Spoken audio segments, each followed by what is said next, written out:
जब अर्जुन अपने ही भाई बंधुओं के विरुद्ध युद्ध करने को लेकर धर्म संकट में पड़े थे, तब श्री कृष्ण ने उन्हें धर्म का ज्ञान दिया था। उन्हीं सारे ज्ञान को महाज्ञानी वेद व्यास जी ने एकत्रित कर 700 श्लोकों के संग्रह में बांट दिया। आज वही 700 श्लोक गीता के रूप में हमारे बीच जीवन के ज्ञान के रूप में उपस्थित हैं। श्री कृष्ण कहते हैं कि जिसने इन ज्ञान को समझ लिया और अपने जीवन में उसका उपयोग सही ढंग से कर लिया, तो उस व्यक्ति को कभी लोभ नहीं होगा। जितना मिला उसमें खुश रहेगा, जीवन को सकारात्मक रूप में देखेगा और जीवन को जीने का सही तरीका सीखेगा। आज हम अर्जुन द्वारा पूछे गए कुछ सवालों और भगवान कृष्ण द्वारा बताए गए उत्तर द्वारा अपने जीवन में होने वाली समस्याओं को अलग नजरिए से देखेंगे। नमस्ते दोस्तों, स्वागत है आपका मेरे चैनल में। आशा करती हूँ आप सभी स्वस्थ एवं मस्त होंगे। गीता में वाकई में हर प्रश्न का उत्तर मिलता है।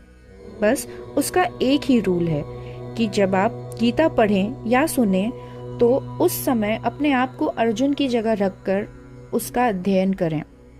इसलिए भगवत गीता सिर्फ एक धार्मिक ग्रंथ मान मंदिर में रखी नहीं जानी चाहिए, बल्कि रोज यदि इसको एक किताब की तरह पढ़ें तो आपको कभी किसी और मोटिवेशनल स्पीकर या किसी मोटिवेशनल किताब की जरूरत नहीं पड़ेगी। भगवान श्री कृष्ण जितने बड़े ज्ञानी या मोटिवेशनल स्पीकर हैं, आपको उनसे बड़ा और कोई ज्ञानी मोटिवेशनल स्पीकर या ऐसी किताब कहीं और नहीं मिलेगी। तो आज हम बात करेंगे गीता के अध्याय 1 यानी अर्जुन विषाद योग के बारे में। आज हम इस अध्याय को जानेंगे और अर्जुन विषाद योग यानी अर्जुन का मन व्याकुल है कि कैसे मैं अपने गुरु परिजन भाई बंधुओं के साथ युद्ध करूंगा, और इसी व्याकुलता को दूर करने के लिए वे अपने सारथी श्री कृष्ण से कई प्रश्न करते हैं। अब ये मनोदशा सिर्फ अर्जुन की ही नहीं है, बल्कि सभी मनुष्य की है। जब भी ऐसे कुछ हालात पड़ते हैं तो मन व्याकुल रहता है और उत्तर चाहता है। अब महाभारत युद्ध के लिए कुरुक्षेत्र में दोनों ओर की सेनाएं एकत्रित हो चुकी हैं। अब ऐसे में हस्तिनापुर नरेश धृतराष्ट्र, जो आंखों से अंधे हैं, वह जानना चाहते हैं कि उनके पुत्र और पांडु पुत्रों में वहां क्या चल रहा है। ऐसे में वे अपने सारथी संजय से पूछते हैं, हे संजय, जरा अपनी दिव्य दृष्टि से ये देख के बताओ कि कुरुक्षेत्र भूमि पर मेरे और पांडु पुत्रों के बीच क्या हो रहा है।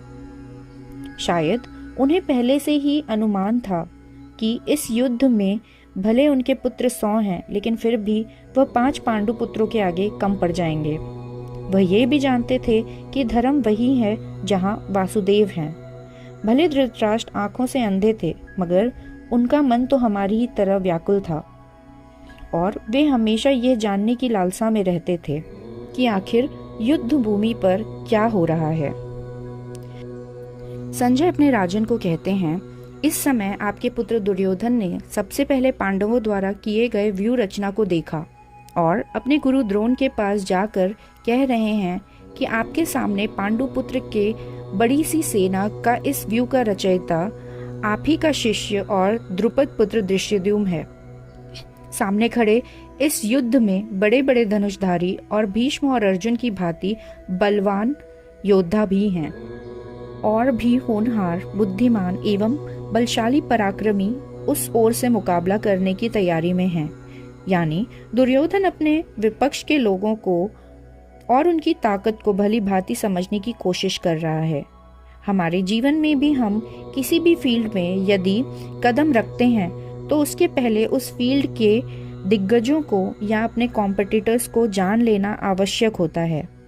यदि आप बिना एनालिसिस के किसी भी फील्ड में घुसते हो तो चांसेस हो सकते हैं कि आप पहले ही पड़ाव में फेल हो जाओगे।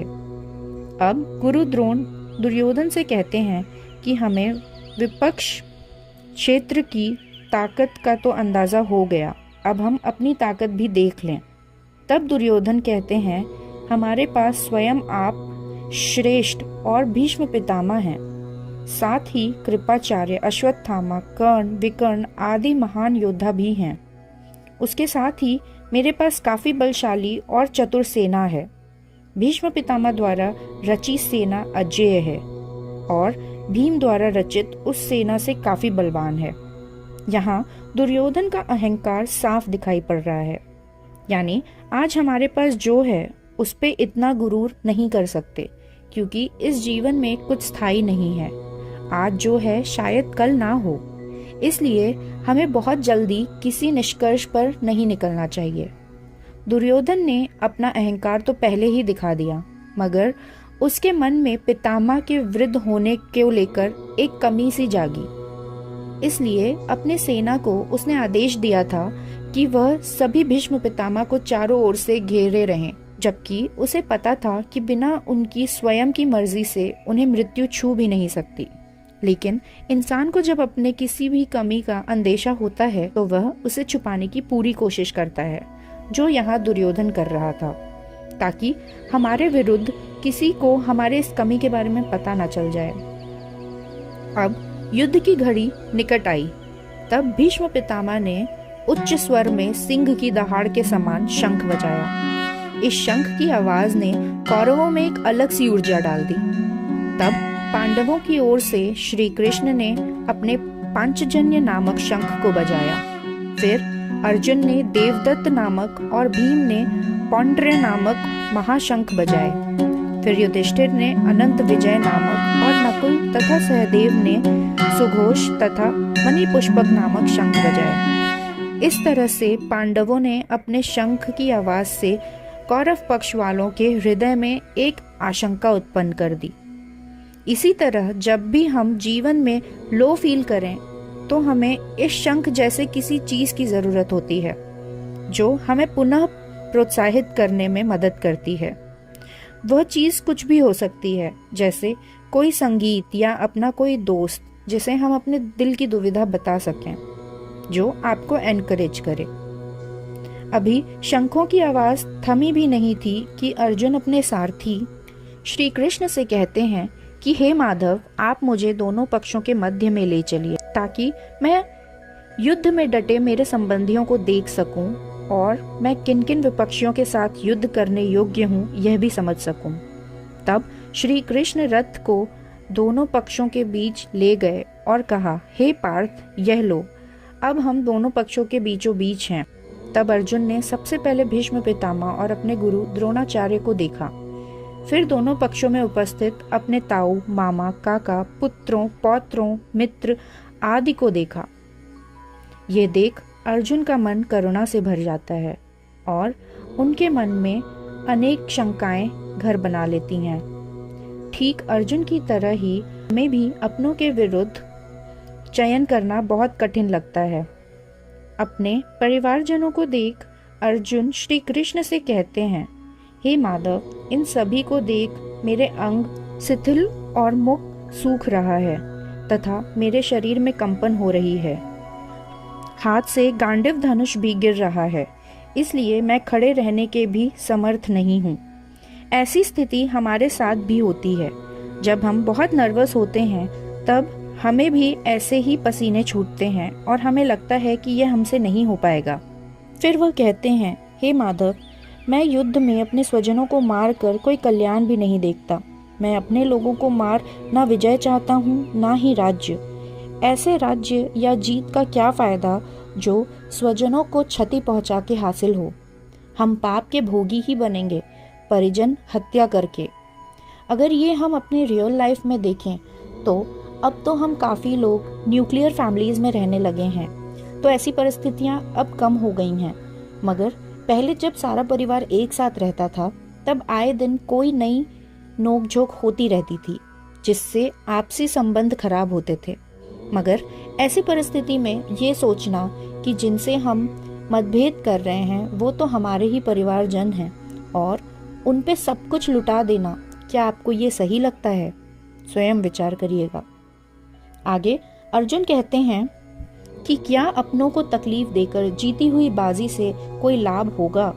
जब हम अपनों पर आशंका जताते हैं तो घर की स्त्रियों में अलग सी सोच जागरूक होती है, जिससे हमें और दोष लगते हैं। संजय ने धृतराष्ट्र को बताया कि इतना कह अर्जुन अब अपने धनुष को नीचे रख रथ के पीछे हट बैठे हैं। हमारे जीवन में भी जब ऐसे प्रश्नों का उत्तर नहीं मिलता तो हम पीछे हटना ही सही समझते हैं, लेकिन उससे क्या हमें कुछ हासिल होता है? तो इस तरह गीता का पहला अध्याय यहीं खत्म होता है। लेकिन गीता के और भी अध्यायों में मनुष्य के ऐसे ही सवालों के जवाब मिलते हैं जो आज हमारी लाइफ से बहुत मेल खाते हैं। हम बाकी अध्याय भी जल्द ही लेकर आपके सामने प्रस्तुत होंगे। आशा करती हूँ आपको ये कंटेंट पसंद आ रहा होगा। यदि आप मेरे चैनल पर नए हैं तो प्लीज़ इसे सब्सक्राइब कर हमें सपोर्ट करें और वीडियो पसंद आने पर इसे लाइक और शेयर ज़रूर करें। हम जल्द ही वापस मिलेंगे, तब तक के लिए नमस्कार।